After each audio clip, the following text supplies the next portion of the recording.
In the following presentation, I'll show you how to simulate damped harmonic motion in VisSim.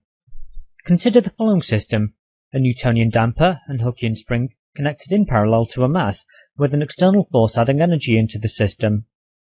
If we apply Newton's second law, force equals mass times acceleration, to this system, we arrive at this differential equation, where x of t is the displacement. The first step in simulating this system in VisSim is to rearrange this equation so that the highest order derivative exists alone on the left-hand side. Within VisSim, I might want to start by illustrating my worksheet with pictures to aid understanding of my simulation. I can do this by selecting Annotation from the Blocks menu, and then clicking on the bezel block and placing it on my worksheet. Right-clicking on the bezel block and selecting Properties gives me a standard file browser from which I can select a picture.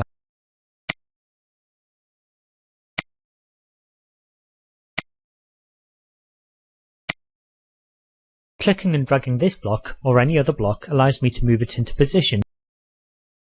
Let's continue by defining a variable, the spring constant k, with a variable block from the Blocks Annotation menu.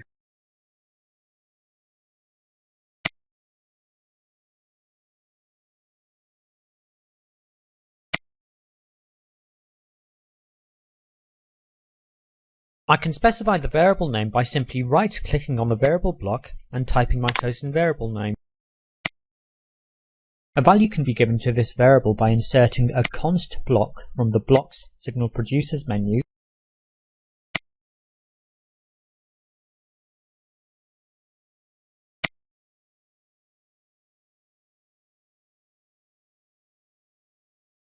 and I can change its value through the right-click menu.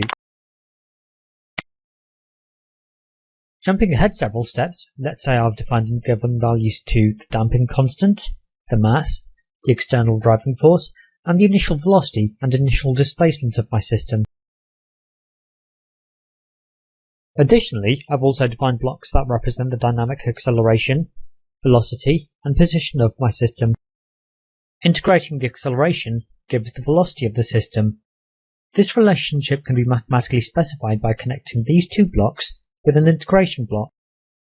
This time, instead of using the Blocks menu, I'll insert the appropriate operator from the toolbar that's already on screen.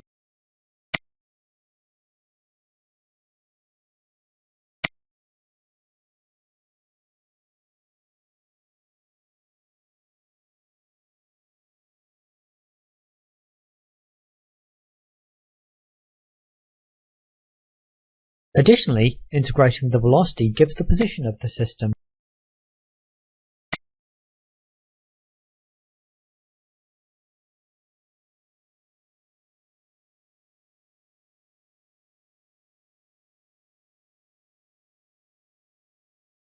Right-clicking on this integration block allows me to specify the initial position of the system by typing the appropriate variable name. And it's a similar process to specify the initial velocity of the system.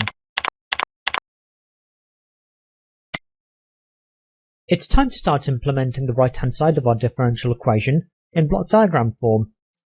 Let's start by multiplying the position by the spring constant k. The block's arithmetic menu contains the gain block. This simply multiplies the input by a constant value.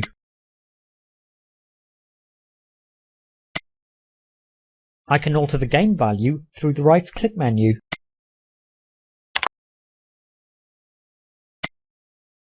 Flipping the gain block horizontally allows us to neatly connect it to the position block. This is done by dragging a selection box around it, and then holding down Ctrl and pressing the left arrow key on my keyboard. Left-clicking on a blank part of the worksheet deselects the currently selected block.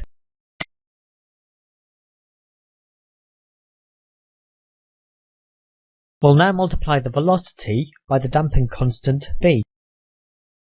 Instead of inserting a new gain block, we'll create a copy of the existing gain block by selecting it, creating a clipboard copy via the Edit Copy menu,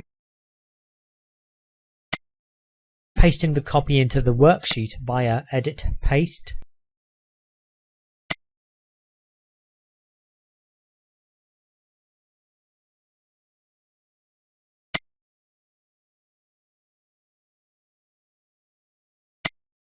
and then altering the variable name through the right-click menu.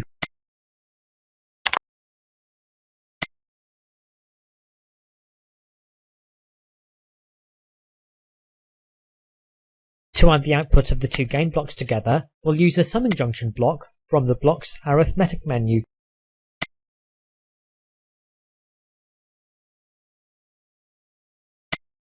Again, let's flip the summing junction block horizontally to make the wiring neater by selecting it and then pressing Ctrl and the left arrow key.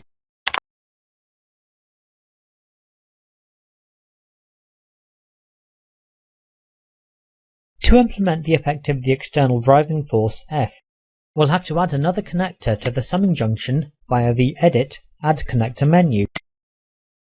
Click on an existing connector to add another input, and then reverse the sign of the new connector by right-clicking on it while holding down the Control key.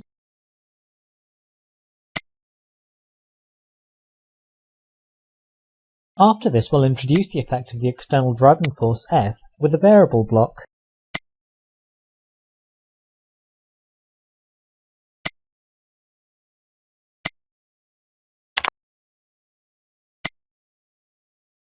This time, to flip this block horizontally, we'll start by dragging the selection box around it, right-clicking on the block, and selecting Flip Horizontal.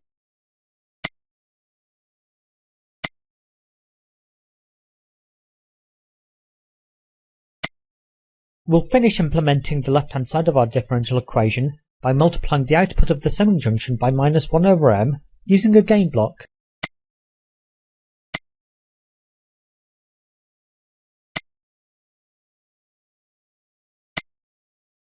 We'll flip this block horizontally by selecting it, and then clicking Edit Flip Horizontal.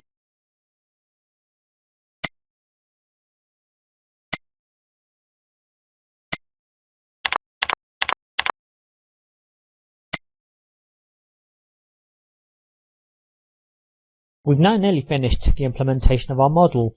To specify that the left-hand side of the differential equation is equal to the right-hand side, simply connect the output of the gain block we've just added to the block that represents the acceleration of the system.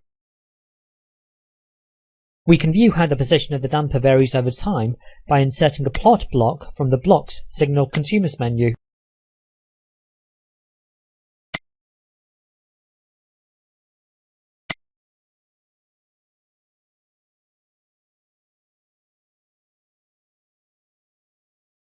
To run our simulation, simply click on the Run button.